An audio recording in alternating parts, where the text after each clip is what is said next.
Ce compte a 1,1 million d'abonnés sur de la permaculture. Et pourtant, il ne monétise pas vraiment. Quand on analyse le permaculteur, tout se joue dans ce qu'on appelle donc le triangle du cash. Donc le triangle du cash, c'est quoi? Ça repose sur 3 choses simples. 1, la niche. 2, l'offre. 3, la distribution. Du coup, c'est quoi la niche exacte? Donc là, je comprends en 3 secondes à qui il parle. Donc positionnement, il est vraiment très bon. La permaculture, c'est une niche ultra précise, en forte demande. Souvent, c'est des audiences qui sont très bien engagées. À force de montrer son quotidien, ses méthodes et ses résultats, il a construit vraiment quelque chose de très très fort, c'est la légitimité. Et en marketing, la légitimité et la crédibilité, c'est vraiment la base du business, quoi. Le deuxième point du triangle, c'est l'offre. Aujourd'hui, il n'y a aucun produit qui est pensé à partir des besoins réels de sa communauté. Donc on voit qu'il essaie de vendre quelques packs de graines. Pourtant, quand on lit les commentaires, on voit clairement en fait, qu'il y a des questions qui reviennent. Ces gens-là, ils veulent savoir comment débuter en permaculture, quoi planter, quand planter. Et avoir une aussi grosse communauté, c'est une vraie mine d'or pour savoir quels problèmes les fans ont besoin de résoudre sur ce sujet. Et donc du coup, de structurer une offre claire par rapport à ce que les gens ont besoin, quoi. Il y a beaucoup de contenus qui font des vues, donc ça c'est bien,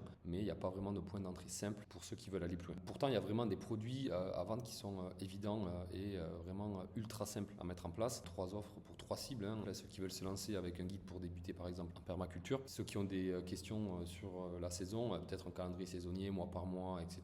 Faire aussi pour ceux qui veulent vraiment aller plus loin, une formation plus structurée pour accompagner par exemple sur une première année complète. On va faire des produits qui sont rapides, faciles à faire et qui ont vraiment une vraie valeur pour la communauté, quoi. Donc en parlant de la communauté, du coup, on arrive au troisième point du triangle qui est la distribution de l'offre. Avec une communauté comme la sienne, il n'y a vraiment pas besoin de tunnel complexe. Le moins d'étapes possible du produit à l'achat. Un lien de paiement avec le contenu dedans, c'est ultra clair, ça va très vite en 2 clics avec Apple Pay. Un produit numérique, c'est aussi un produit avec des très grosses marges et surtout des ventes illimitées. Donc il n'y a pas de stock. La permaculture se prête parfaitement à la saisonnalité.